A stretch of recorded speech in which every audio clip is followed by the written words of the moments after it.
अस्सलाम वालेकुम guys, welcome back my new videos. तो आज हम लोग बात करेंगे पिक्नो प्लस टैबलेट के बारे में।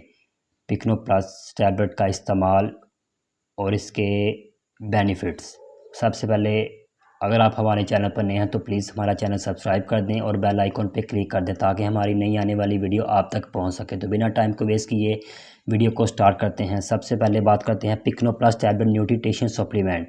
इसके कॉम्पोजिशन की बात करते हैं। इसमें vitamin C 100 mg, vitamin A 2000 IU, niacin 20 mg, pine bark extract 75 mg। Vitamin C आपको पता है आपकी और हार्ड स्किन के लिए बहुत ही ज़रूरी होता है, जो कि एंटीऑक्सीडेंट इफ़ेक्ट प्रोवाइड करता है। और इस विटामिन ए आपकी बोन्स ग्रोथ में बहुत ही अहम किरदार अदा करता है और इसके साथ साथ आपके विजन की प्रॉब्लम को भी क्लियर करता है। यानी कि कुछ लोगों को नाइट में विजन प्रॉब्लम होता है तो उसके लिए ये आइडियल प्रोडक्ट है। तो आप 1 से 2 टैबलेट इस्तेमाल कर सकते हैं।